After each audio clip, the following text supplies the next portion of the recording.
The government has proposed 3 bills to replace foundational laws, the Indian Penal Code (IPC), the Code of Criminal Procedure (CRPC), and the Indian Evidence Act (IA).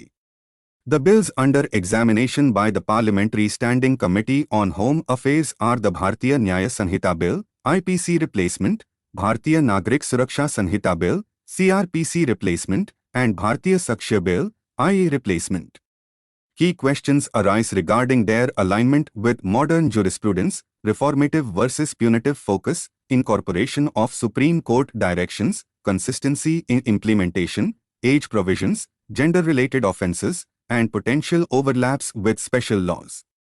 Parliament scrutiny is crucial for a fair and efficient criminal justice system. The US has withdrawn from key digital trade positions at the WTO, marking a shift from its previous push for global digital hegemony. The move is driven by a need for domestic policy space to regulate big tech and AI, recognizing data and source code as leverage points. China's rise as a digital superpower adds complexity, prompting the US to reconsider global digital trade agreements. This historic declaration may signal a split in the global digital space, led by the US and China. Developing countries like India should seize the opportunity for strong digital regulations while avoiding entanglement in a digital Cold War. The Lok Sabha Ethics Committee's swift recommendation for the expulsion of Trinamool Congress MP Mahua Moitra is seen as a partisan move to silence a government critic. The committee accused Moitra of allowing her credentials to be used online from Dubai to access the parliament portal. Opposition members argue that MPs often delegate tasks to aides, and the assumption of impropriety without concrete evidence undermines parliamentary democracy. The committee's call for expulsion before investigating quid pro quo allegations reverses the principle of natural justice.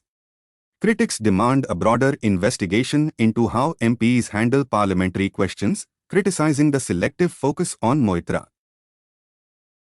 Despite legislation against ragging on campuses, recent incidents, such as the brutalization of APSG College of Technology student in Tamil Nadu, highlight the persistence of this issue. The tragic death of a 17-year-old in Jadhavpur University earlier and the cycle of victims turning perpetrators reveal systemic gaps.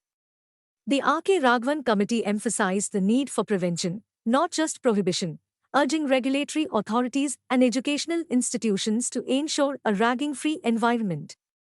Greater accountability, an encouraging atmosphere, and honest implementation of regulations are crucial to ensuring the safety of students on campuses. Despite severe air quality in Delhi, people, including children, are seen without masks as the air quality index exceeds 500. At All India Institute of Medical Sciences, patients like Fauzia Begum suffer worsened health due to pollution-related issues. Air pollution, a hidden killer, affects various organs and causes diseases.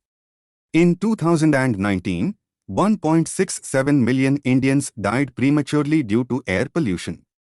The Indo-Gangetic Plain, including Delhi, faces heightened pollution in winter, exacerbated by factors like stubble burning. The Supreme Court ordered states to halt stubble burning, but it remains a challenge, with farmers seeking viable alternatives.